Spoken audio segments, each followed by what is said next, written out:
Hello there fellow Gateballers, and welcome to the very last video that we'll be doing in this series on the official Gateball rules before we move on to the guide for referees. Today's final article is article number 23, which is under chapter 7 referees, and the article 22 is of the same name. So moving right along.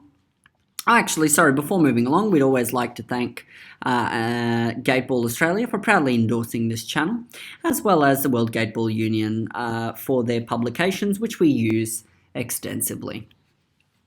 Rightio, so Article 23 is referees. Now today I've got cutouts of all of the rules from the official Gateball rules book, as there's no real figures that are used here. We're just going to describe what a referee is and their respective duties. You can see clause 1 here says referees, and dot point 1 is the referees comprise of the following: 1 chief referee, 1 assistant referee, 1 recorder, a linesman should it be deemed necessary.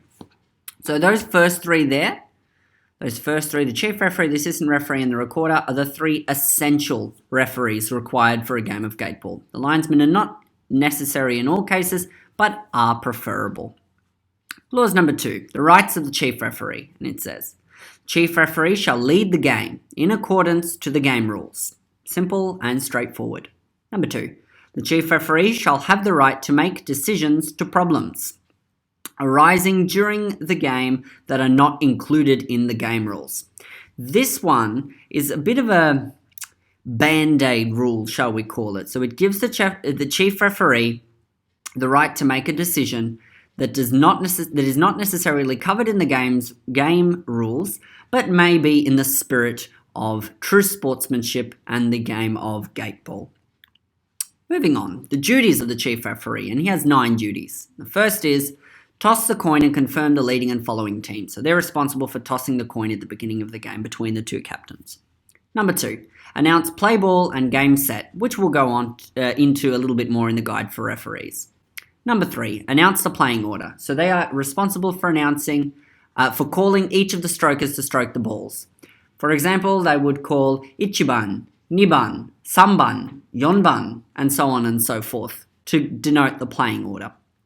Number 4, approve and announce any player substitutions. It's the chief referee's role to approve the substitutions after they have been advised by the recorder.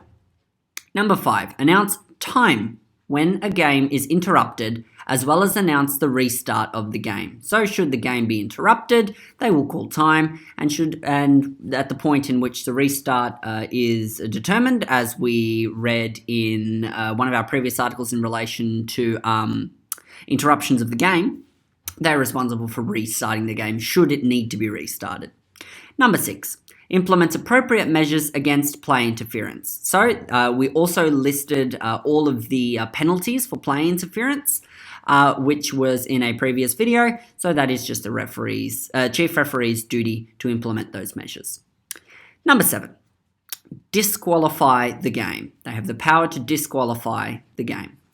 Number 8, confirm the record game results following the game. So after the score sheet by the recorder has been filled out, it is to be signed by the chief referee as well as the assistant referee and the 2 captains. Not in all circumstances does the assistant referee have to sign the score sheet. It just depends on the tournament regulations you're playing with. The very last one is decide the winner, receiving signatures from the captains of both teams, which is just what I've said in relation to dot point 8, and they are essentially responsible for deciding the winner after the information has been passed on from the recorder. Rightio. Duties of the chief referee and assistant referee. So these are combined duties. Number 1, inspect the ground. So the ground is Article 1, and it's their role to inspect the ground. Number 2, confirm the details on the playing order form and playing order. So the playing order sheet, when it is given to the chief referee by the 2 captains, it is their role to confirm the details on it. Number 3, inspect the equipment and uniforms. It's the duty of both of them during the inspection of clothing and equipment before the game starts to do as such. Number 4, decide and announce successful passes through gates and successful finishes. So that's announcing any ball passing through any gate, as well as any ball hitting and striking the goal pole, finishing the game or agari. Number 5, decide and announce successful touches. That one's relatively straightforward. Number 6, decide and announce out balls. Place the balls in an appropriate position. So we've discussed how we have to place out balls, and it's also their duty to announce the fact that a ball is out. It's also their duty to announce if a ball is safe, should it be incredibly close to the line and be hard to judge from the other side of the field. Number 7, decide and announce fouls, implementing appropriate measures. So the measures are the rectification for the fouls, and it's the referee's duties to announce those fouls should they occur. Number 8, give warnings to a manager or player who does not comply with the essential rules governing the manager and players. Now that one we did discuss in 2 videos actually, one at the very start of the series and one relatively towards the end, but it is the chief referee or assistant referee's responsibility to give warnings to a manager or player in response to not complying with the essential rules governing them.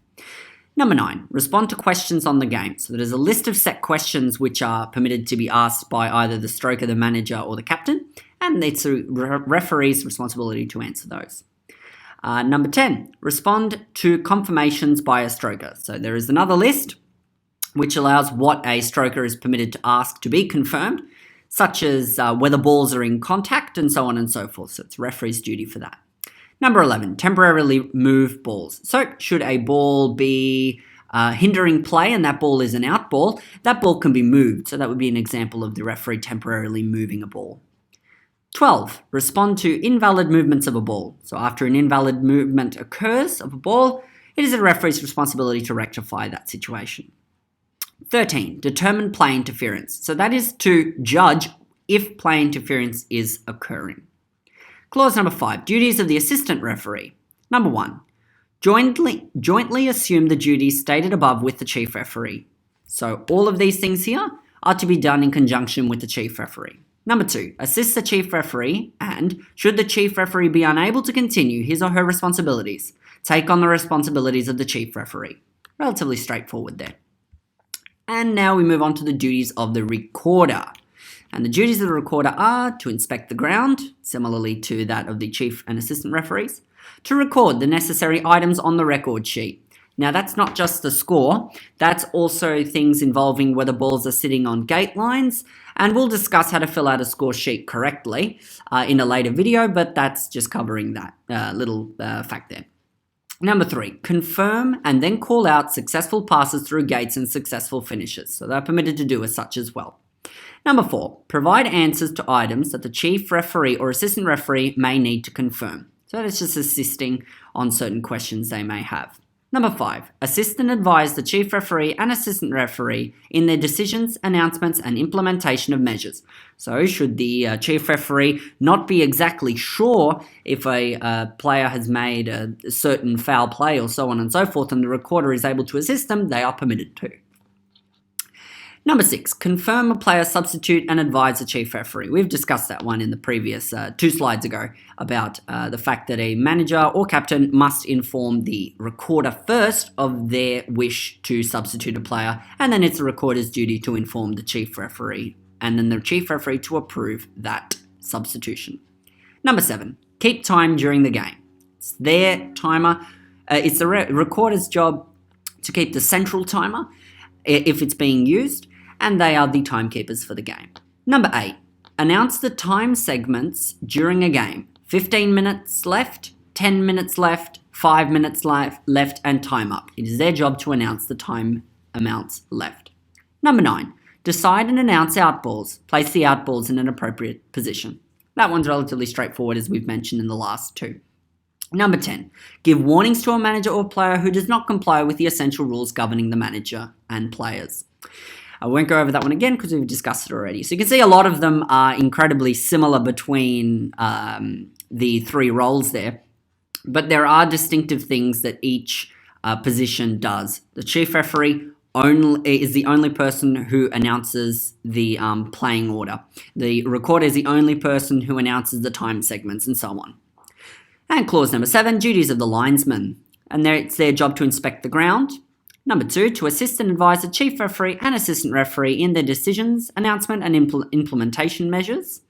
Number 3, decide and announce outballs, which is probably their main duty. Place the outballs in an appropriate position. That one there is probably their main duty, or at least the one that they do most often. And number 4, give warnings to a manager or player who does not comply with the essential rules governing managers and players. Well, we hope you've enjoyed the entire series so far. We're very happy to reach the end of of the entire rulebook, all the way through Chapter 7 referees, Article 23, and we really hope you've enjoyed learning all of the rules in depth thus far. We thank Gateball Australia again for their endorsement, as well as the World Gateball Union and the Japanese Gateball Union, who jointly supply figures, tables, and illustrations. And we hope to see you on a court sometime soon. And please tune in to our Guide for Referees videos, as well as our miscellaneous videos, which we'll be coming out with soon. And let's play ball.